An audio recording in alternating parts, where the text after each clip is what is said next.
Praise the lord.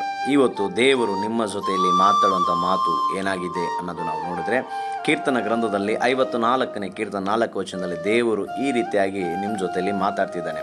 ಈಗೋ ದೇವರು ನನಗೆ ಸಹಾಯಕನು, ಕರ್ತನೇ ನನ್ನ ಪ್ರಾಣವನ್ನು ಕಾಪಾಡುವವನು. ಹೌದು ಪ್ರಿಯ ದೇವರ ಮಕ್ಕಳೇ, ಯೋಚನೆ ಮಾಡಿರಿ. ದೇವರು ನಿಮ್ಮನ್ನು ಕಾಪಾಡುವ ದೇವರಾಗಿದ್ದಾನೆ.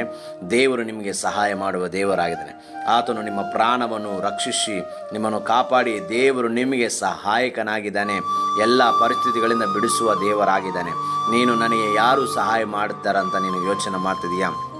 ಕರ್ತನು ಹೇಳಿದನು, ನಾನೇ ನಿನಗೆ ಸಹಾಯ ಮಾಡುವ ದೇವರು. ಹೌದು, ಎಲ್ಲಿಂದ ನಮಗೆ ಸಹಾಯ ಸಿಗುತ್ತಂದರೆ ದೇವರ ಕಳ್ಳಿಂದ ಸಿಗ್ತಂಥ ಕೀರ್ತನ ಗ್ರಂಥದಲ್ಲಿ 121ನೇ ಅಧ್ಯಾಯ 2 ವಚನದಲ್ಲಿ ನಾವು ನೋಡೋಕ್ಕೂ ಸಾಧ್ಯವಾಗುತ್ತದೆ. ಇವತ್ತು ಈ ಮಾತುಗಳು ಕೇಳುವಂಥ ಪ್ರಿಯ ದೇವರ ಮಕ್ಕಳೇ, ಯೋಚನೆ ಮಾಡಿರಿ. ಕರ್ತನು ನಿಮ್ಮೊಂದಿಗೆ ಮಾತಾಡ್ತಿದ್ದಾನೆ. ಧೈರ್ಯವಾಗಿರ್ರಿ, ಹೆದರಬೇಡ್ರಿ. ದೇವರು ನಿಮಗೆ ಸಹಾಯಕನಾಗಿ ಸಹಾಯ ಮಾಡಬೇಕಂತ ಎದ್ದು ನೋಡ್ತೀನಿ. ನಿಮ್ಮ ಪ್ರಾಣವನ್ನು ಉಜ್ಜೀವ ಮಾಡಿ ನಿಮ್ಮ ಪ್ರಾಣವನ್ನು ಆತನು ಸಂತೈಸುವ ದೇವರಾಗಿದ್ದಾನೆ. ಇವತ್ತು ಈ ಮಾತುಗಳು ಕೇಳುತ್ತಿರುವಂಥ ನಿಮ್ಮೆಲ್ಲರಿಗೂ ಶುಭ ಉಂಟಾಗಲಿ, ಸಮಾಧಾನ ಉಂಟಾಗಲಿ, ಶಾಂತಿ ಉಂಟಾಗಲಿ. ಕರ್ತನು ನಿಮ್ಮೊಂದಿಗೆ ಮಾತಾಡ್ತಿದ್ದಂಥ ಮಾತನ್ನು ದಯವಿಟ್ಟು ನೀವು ನೆನಪು ಮಾಡ್ಕೊಂಡು ಧೈರ್ಯ ತಂದುಕೊಳ್ಳಿರಿ, ಹೆದರಬೇಡ್ರಿ. ಕರ್ತನು ನಿಮಗೆ ಸಹಾಯಕನಾಗಿದೆ. ಇವತ್ತು ದೇವರ ಮಾತುಗಳು ನಾವು ನೋಡ್ತಿದ್ವಿ. ಕರ್ತನು ನಿಮಗೆ ಸಹಾಯ ಮಾಡಬೇಕಂತ ಎದುರು ನೋಡ್ತಿದ್ದಾನೆ.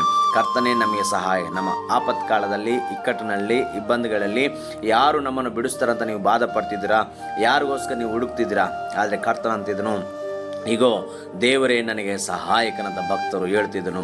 ಹೌದು, ಕರ್ತನು ನಿಮಗೆ ಸಹಾಯಕನಾಗಿದ್ದಾನೆ. ಆ ಕರ್ತನು ನಿಮ್ಮ ಪ್ರಾಣವನ್ನು ಕಾಪಾಡುವ ದೇವರು.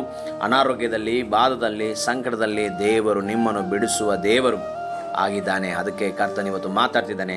ನೀವು ಧೈರ್ಯದಿಂದ ಇದ್ದು ವಿಶ್ವಾಸದಲ್ಲಿ, ನಿರೀಕ್ಷಣದಲ್ಲಿ ನಂಬಿಗಸ್ತರಾಗಿರ್ಬೇಕಂತ ಕರ್ತನ ನಾಮದಲ್ಲಿ